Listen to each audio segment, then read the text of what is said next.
Get out and stay out! My dad roared across the dining room, his face twisted with rage and disappointment.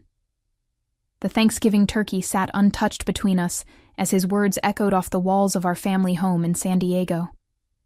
I sat there, stunned by the venom in his voice, my fork still halfway to my mouth. The cranberry sauce suddenly tasted bitter, and I felt the familiar weight of his expectations crushing down on me like a physical force. My name is Brielle Hampton. I'm 28 years old, and I had just shattered my father's carefully constructed dream for our family legacy. For as long as I could remember, Douglas Hampton had orchestrated every aspect of my life around one singular goal: joining the prestigious Hampton & Associates law firm that bore our family name. My brother Chase had fallen in line perfectly, graduating from Harvard Law and sliding seamlessly into his role as junior partner. But I'd always been different, always questioning, always drawn to something bigger than billable hours and corporate litigation. The moment I told my father I had officially withdrawn from law school, I watched 28 years of his investment in me crumble before his eyes. He had spent decades building Hampton & Associates into one of San Diego's most respected family law practices, and in his mind, I had just thrown it all away. My mother Janine sat frozen beside him, her wine glass trembling slightly in her manicured hands. She had perfected the art of silent agreement over the years, never challenging my father's vision for our family's future. "You're a disgrace to everything this family has built," Douglas continued, his voice dropping to a dangerous whisper that somehow felt more threatening than his shouting. "I've sacrificed everything to give you opportunities, and this is how you repay me?" I set down my fork carefully, feeling something cold and determined settling in my chest. The disappointment wasn't new, but the finality in his voice was. Chase shifted uncomfortably in his chair, his eyes fixed on his plate as if the mashed potatoes held the secrets of the universe. Even now, at 34 years old, he couldn't bring himself to defend me against our father's wrath. "After everything I've done for you," Douglas said, standing up so abruptly that his chair scraped against the hardwood floor. "Get out of my house. Get out and stay out." My mother's sharp intake of breath was the only sound in the room as I slowly stood up, tucking my napkin neatly beside my plate. The ritual of family dinner had become a performance we all participated in, but tonight, the curtain had finally fallen. As I walked toward the door, I could feel their eyes on my back, but nobody called out to stop me. The silence spoke louder than any words could have. Growing up in the Hampton household meant living under the constant pressure of achievement and appearances. My father had built his reputation on the foundation of family values and legacy, ironically, while emotionally distancing himself from his own children. Chase had always been the golden child, the one who asked the right questions and made the right choices. He graduated summa cum laude from Harvard, passed the bar on his first attempt, and seamlessly transitioned into the family business, without ever questioning whether it was what he truly wanted. I, on the other hand, had always been the problematic daughter. While Chase studied corporate law and taxation, I found myself drawn to environmental science and social entrepreneurship. During my undergraduate years at UC San Diego, I spent my summers volunteering with sustainable development organizations instead of interning at prestigious law firms. My father tolerated these phases as long as I maintained my grades and stayed on track for law school. The tension between us had been building for years, but it reached a breaking point during my second year at Stanford Law. I was sitting in a contracts class, listening to a professor drone on about breach remedies, when I realized I was slowly dying inside. Every case study felt like another nail in the coffin of my authentic self. That evening, I called my roommate from 3 years earlier, Maya, who was working with a female-led venture capital group in Los Angeles. "I have an idea," I told her, pacing around my tiny apartment near campus. "Solar-powered infrastructure kits for developing communities, plug-and-play systems that can provide clean energy and internet connectivity to remote areas." Maya listened intently as I outlined my vision. The technology already existed, but nobody had figured out how to make it accessible and affordable for communities that needed it most.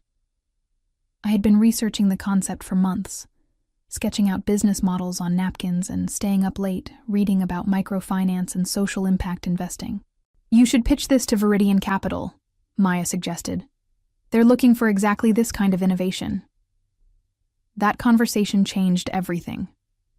Within a week, I had quietly withdrawn from Stanford and moved to a cramped co-working space in Venice Beach. My parents thought I was taking a temporary leave of absence to find myself, and I let them believe it. Chase called occasionally to check in, but our conversations always felt stilted and careful, as if we were both afraid of saying the wrong thing. For 9 months, I lived off my savings and ate ramen noodles while perfecting my pitch. I submitted proposals to 17 different investment groups and received 17 rejections. Some were form letters, others were more personalized feedback about market viability and scalability concerns. Each rejection stung, but it also taught me something valuable about resilience and determination. My parents never asked about the specifics of my break from law school, and I never volunteered the information. The less they knew, the better. I was building something revolutionary, something that could actually change lives, but I knew they would never understand. The breakthrough came on a rain-soaked Tuesday in March, exactly 9 months after I had started this journey. I was sitting in the cramped Venice Beach co-working space, surrounded by empty coffee cups and crumpled papers, when my phone rang. The caller ID showed a number I didn't recognize, but something told me to answer it. "Brielle Hampton? This is Jessica Chen from Viridian Capital. We'd like to schedule a meeting about your SunNest Systems proposal." My hands started shaking as I processed her words. Viridian Capital was one of the most respected social impact investment firms on the West Coast, led by women who had made their fortunes in tech and were now dedicated to funding companies that could create positive change. I had submitted my proposal to them 4 months earlier, and assumed it had been lost in the shuffle when I never heard back. The meeting took place the following week in their sleek downtown Los Angeles office. I wore my only professional suit and carried a worn leather portfolio that had belonged to my grandfather. The conference room overlooked the city skyline, and I tried not to let the intimidating setting shake my confidence as I set up my presentation. Jessica introduced me to the other partners, Dr. Amara Okafor, a Nigerian-born engineer who had revolutionized water purification technology, and Lisa Brennan, a former Goldman Sachs executive who had left Wall Street to focus on sustainable investing. These were women who had broken barriers and created their own paths, and I felt a spark of hope that maybe they would understand my vision. I presented my solar infrastructure concept with passionate precision, explaining how modular energy systems could be deployed in rural communities across Africa and South America. The technology wasn't just about providing electricity, it was about creating connectivity, enabling education, and empowering local economies.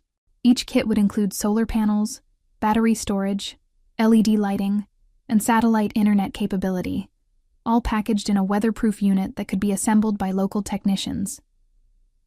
"The market research shows massive demand," I explained, clicking through slides that demonstrated the scope of energy poverty worldwide. 2 billion people still lack access to reliable electricity, and traditional grid infrastructure is prohibitively expensive for remote communities. "Dr. Chu." Okafor leaned forward, clearly engaged. "What's your scalability model? How do you plan to manufacture and distribute these systems affordably?" I had anticipated this question and spent weeks developing partnerships with manufacturers in Southeast Asia who specialized in renewable energy components. The key was creating standardized modules that could be produced efficiently while maintaining quality standards. "We partner with established manufacturers and focus on assembly and deployment," I replied. "Our value proposition isn't in reinventing solar technology, it's in making it accessible and sustainable for communities that need it most." The meeting lasted 2 hours, and by the end, I could see genuine excitement in their eyes. Jessica walked me to the elevator, and her parting words gave me hope.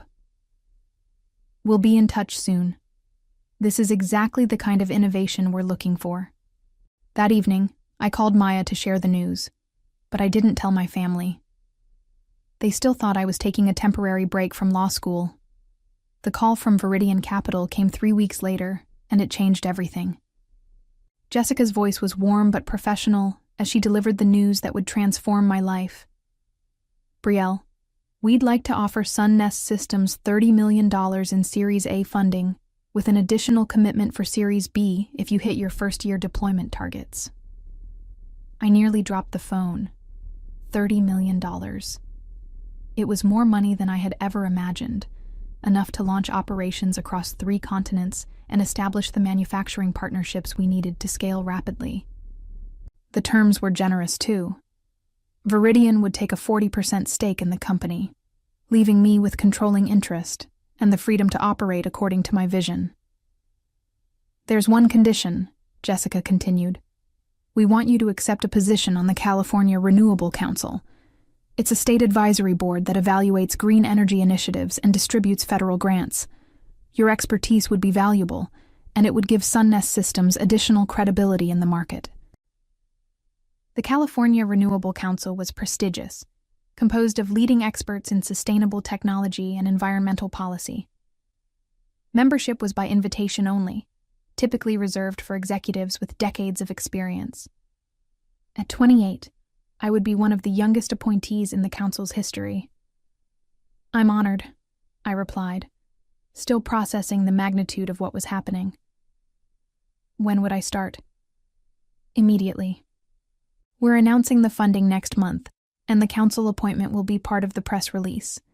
This is going to put you on the map in a big way, Brielle. After hanging up, I sat in stunned silence in my tiny Venice Beach apartment. 9 months ago, I had been a dropout law student eating ramen noodles and questioning every decision I had made. Now, I was about to become the chief strategy officer of a $30 million company, with operations spanning multiple continents.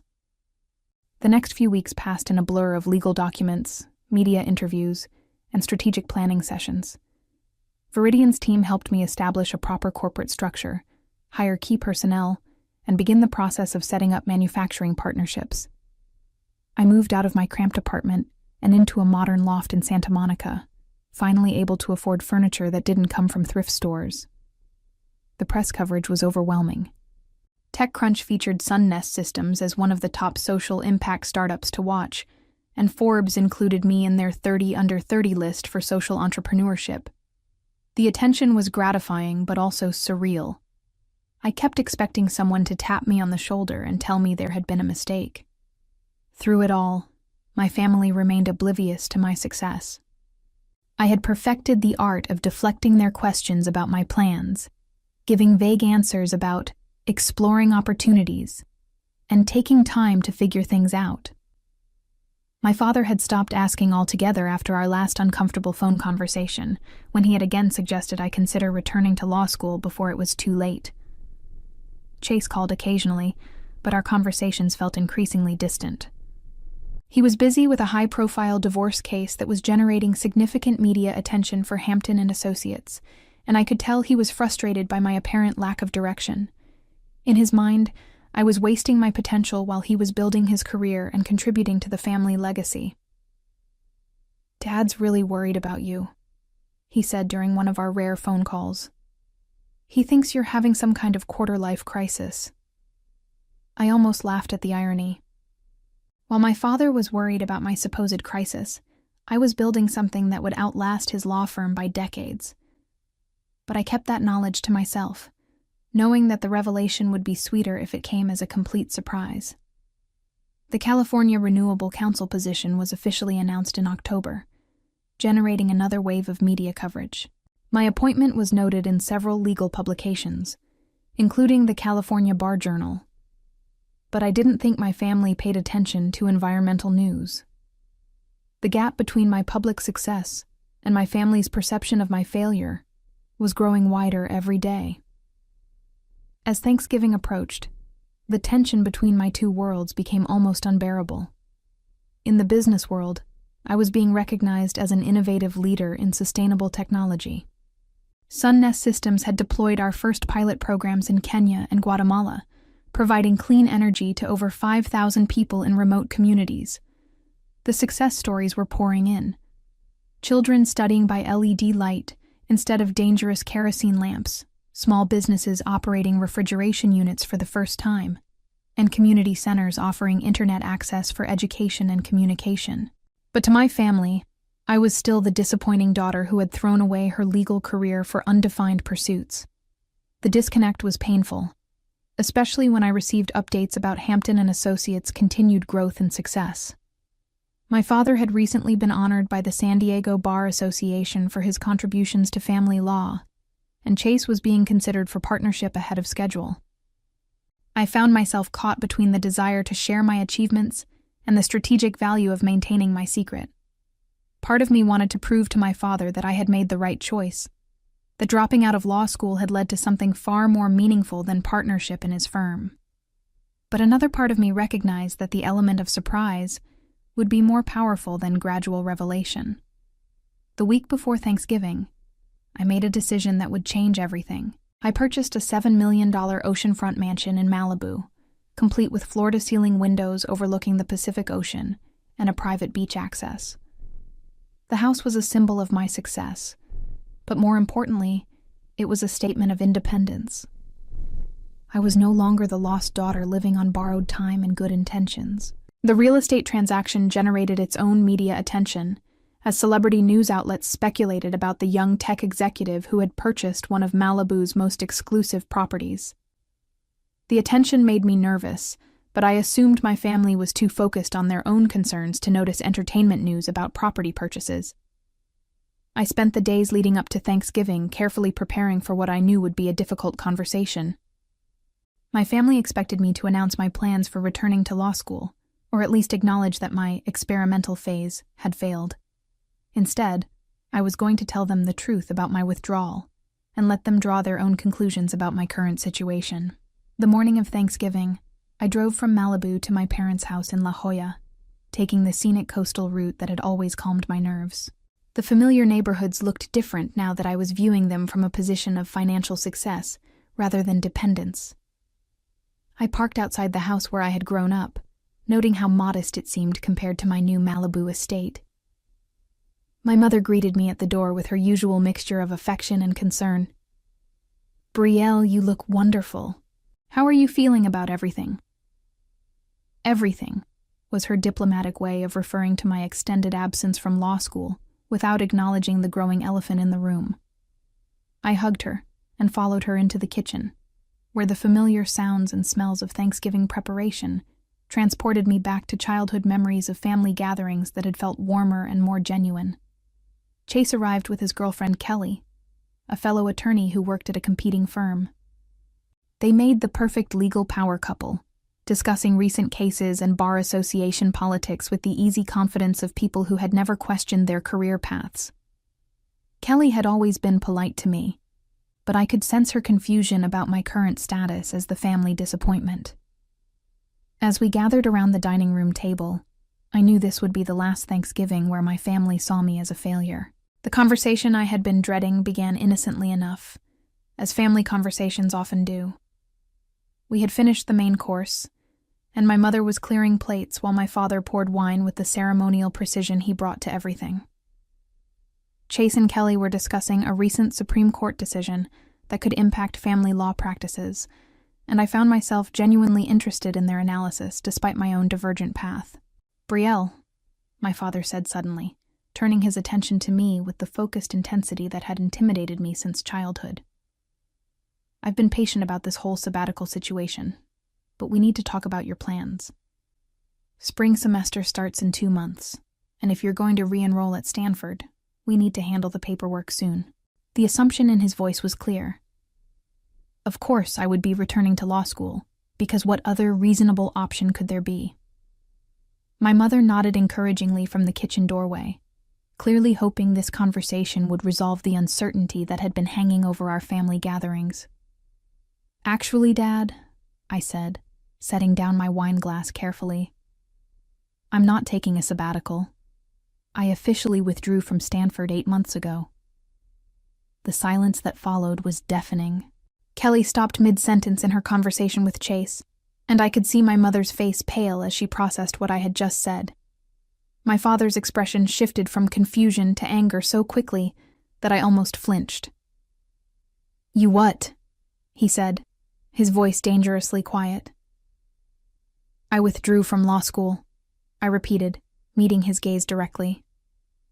"I realized it wasn't the right path for me, so I left to pursue something else." Chase leaned forward, clearly trying to mediate before the situation exploded. "Brielle, maybe we can discuss options for reapplying next year. There are other good law schools that might—" "You don't understand," I interrupted. "I'm not planning to return to law school ever. I've started a company, and it's been incredibly successful." My father's face was turning red, and I could see the vein in his temple that always appeared when he was truly angry. "A company? What kind of company? Some little internet startup that will be bankrupt in 6 months?" "SunNest Systems," I said simply. "We develop solar-powered infrastructure for developing communities. We just closed $30 million in Series A funding." The words hung in the air like smoke from an explosion. I watched my family's faces as they tried to process what I had just told them. $30 million was more money than Hampton and Associates had generated in revenue over its entire 30-year history. "That's impossible," my father said flatly. "You've been out of school for 8 months. Nobody raises that kind of money without experience or credentials." "I have both," I replied calmly. "I spent 2 years developing the technology and business model while I was supposedly studying contracts and torts. And as of last month, I was appointed to the California Renewable Council." Kelly's eyes widened with recognition. "The Renewable Council? That's incredibly prestigious. My firm has tried to get clients appointed to that board for years." My father stood up abruptly, his chair scraping against the floor with a harsh sound that made everyone wince. "You're lying," he said, his voice filled with a combination of rage and disbelief. "This is some elaborate fantasy you've constructed to justify throwing away your education." "I'm not lying," I said, remaining seated while he towered over me. "But clearly you'd rather believe that I'm delusional than accept that I've succeeded without following your plan." That's when he exploded with the words that would end our relationship forever. The next morning, I drove straight from my parents' house to my new Malibu mansion, my father's words still echoing in my ears. "Get out and stay out," had been his final statement before I walked out of their dining room for what I knew would be the last time. The 20-minute drive along the Pacific Coast Highway gave me time to process what had just happened and to plan my next steps. My phone had been buzzing constantly since I left La Jolla, with missed calls from Chase and several text messages from my mother asking me to call them back. I ignored them all. The time for explanations and reconciliation had passed the moment my father chose to believe his own assumptions, rather than listen to the truth about my success. The moving truck arrived at noon, carrying the minimal belongings I had accumulated during my years of struggling to build SunNest Systems. Everything fit easily into 2 rooms of my sprawling new home, a stark reminder of how dramatically my circumstances had changed. As I unpacked my laptop and the framed photo of my first solar installation in Kenya, I felt a mixture of sadness and liberation that surprised me with its intensity. That afternoon, I called Jessica at Viridian Capital to discuss the timeline for our expansion into Central America. The conversation was energizing, focusing on concrete plans for deploying our technology to communities that desperately needed reliable energy access. As we talked about manufacturing partnerships and government approvals, I realized how much more fulfilling this work was than any legal career could have been. By the way, Jessica mentioned near the end of our call, we're getting some interesting inquiries about potential partnerships. Several law firms are reaching out about pro bono opportunities to support our community development work. "Really?" I said, suddenly interested. "What kind of firms?" "Mostly environmental law specialists, but a few family practices too. There's apparently significant interest in the corporate social responsibility angle." I made a mental note to review those partnership proposals carefully. The irony of law firms wanting to associate with my success wasn't lost on me, especially considering my father's complete dismissal of my achievements just hours earlier.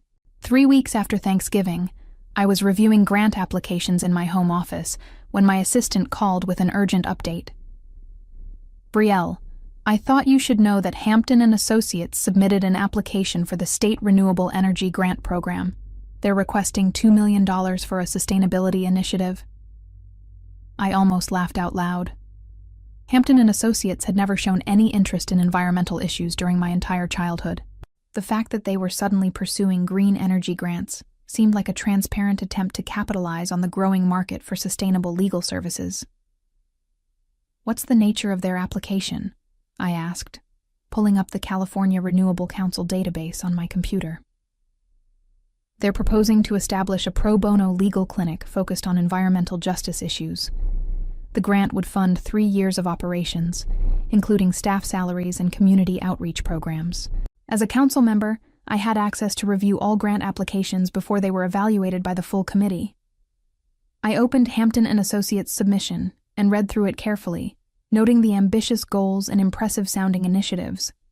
The proposal was well-written and professionally presented, exactly what I would have expected from my father's firm. But there was one critical problem that the other council members wouldn't immediately recognize.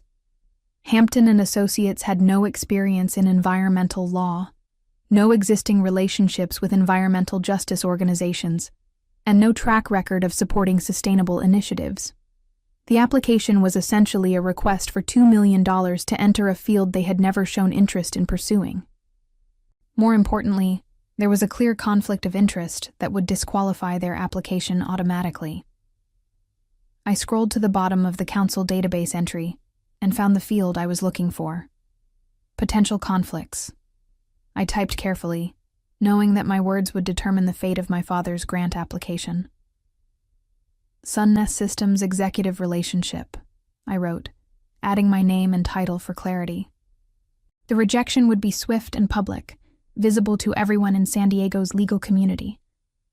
As I submitted the conflict notice that would deny my father's grant application, I realized that revenge had found me rather than the other way around. The path I had chosen for authentic reasons had led to a moment of perfect justice that no amount of planning could have orchestrated better. Sometimes the best revenge is simply living successfully according to your own values and letting the consequences reveal themselves naturally.